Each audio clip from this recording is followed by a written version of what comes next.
Blèche. Voilà, c'est comme ça qu'on accueille Marius. Lorsqu'on parle de perte de poids, de perte de gras, les facteurs qui vont freiner celle-ci ou t'en empêcher sont souvent les mêmes. On va parler de stress, on va évidemment parler d'alimentation, de dépenses énergétiques, on va parler d'environnement, d'un tas de choses. Mais j'ai trouvé 3 raisons hyper surprenantes auxquelles franchement, on s'y attarderait même pas et qui pourtant peuvent véritablement freiner ta perte de poids et même pire, te faire prendre du poids. Your personal trainer, motherfucker. Première raison hyper surprenante, tu payes en carte bancaire. Ça, c'est très bizarre, c'est très curieux, mais il y a vraiment des études sérieuses qui ont été faites là-dessus. C'est-à-dire que les personnes faisant leurs courses et leurs achats par carte bleue, ça concerne, je pense, la plupart d'entre nous, c'est hyper pratique, hyper simple. Maintenant, on peut même l'avoir sur notre smartphone en plus. Donc, même si tu oublies ton argent, tu as souvent ton téléphone sur toi. Surtout que maintenant, tu as ton pass sanitaire dessus. Du coup, c'est quelque chose de très pratique et auquel, on va dire que tout le monde pratiquement fait ses courses en payant par carte bancaire.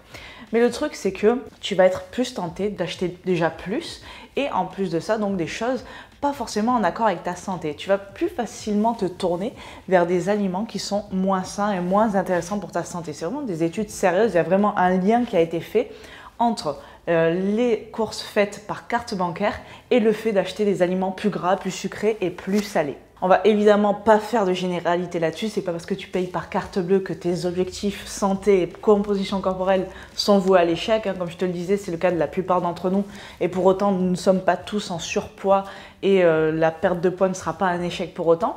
Mais c'est juste de te dire, ok, je vais peut-être mettre un peu plus de conscience sur les achats que je fais, surtout si j'ai tendance à payer par carte bleue et peut-être de faire la plupart de mes achats alimentaires dans une épicerie ou chez mon primeur qui est pas très loin avec des produits en plus de ça souvent locaux et donc en plus de ça des aliments plus riches en nutriments et beaucoup plus intéressants pour ta santé. Le deuxième fait hyper surprenant pour lequel tu n'arrives pas à perdre du poids et potentiellement tu peux même en prendre, c'est le fait de manger froid.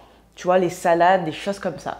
Alors ça peut paraître bizarre parce que tu dis, ok, une salade, généralement, il n'y a pas énormément de calories. Pourquoi ça peut me faire prendre du poids?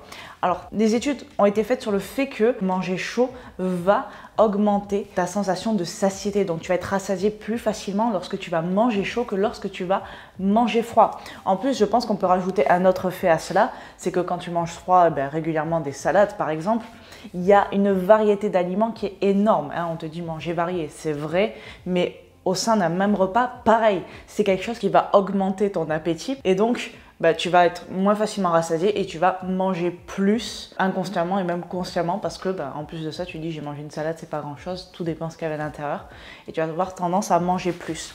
Donc pense-y, si tu es dans une perte de poids, le fait de manger chaud, fais le test, tu verras que tu auras une sensation de satiété qui arrivera plus facilement et donc tu auras tendance à manger beaucoup moins ou manger normalement selon les besoins de ton corps. Troisième raison pour laquelle tu peux prendre du poids et ne pas réussir à en perdre, c'est le fait de rester trop assis tout au long de la journée. Beaucoup de personnes se disent, ok, je fais du sport tous les jours, je mange sainement, mais je n'arrive pas à perdre du poids ou en tout cas c'est hyper lent ou c'est pas terrible, je sens que ça fonctionne pas au top du top. Et en fait, on va se rendre compte que ces personnes ont un travail sédentaire ou en tout cas passent la majorité de leur journée assises. C'est pas parce que tu t'entraînes 1 heure, peut-être 1 heure et demie par jour, grand max, et que en fait après le fait de rester assis toute la journée, malheureusement, ça va pas être optimal. On connaît également les méfaits de la sédentarité sur ta santé, c'est quelque chose d'hyper nocif, ça fait partie des choses les plus dangereuses aujourd'hui avec la malbouffe, le tabac, la sédentarité, c'est vraiment quelque chose à ne pas prendre à la légère.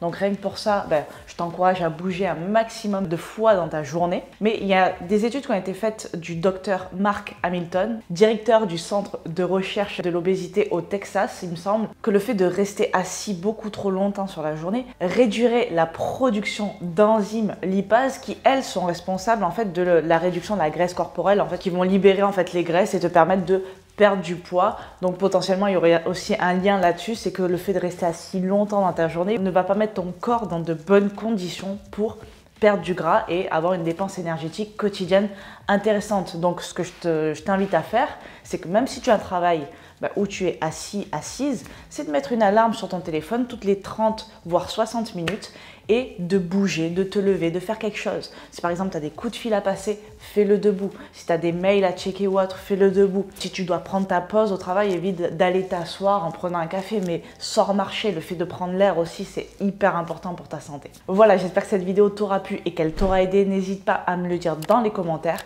Je te dis à bientôt dans une nouvelle vidéo et en attendant, je t'envoie, comme d'habitude, plein de good vibes. Ciao!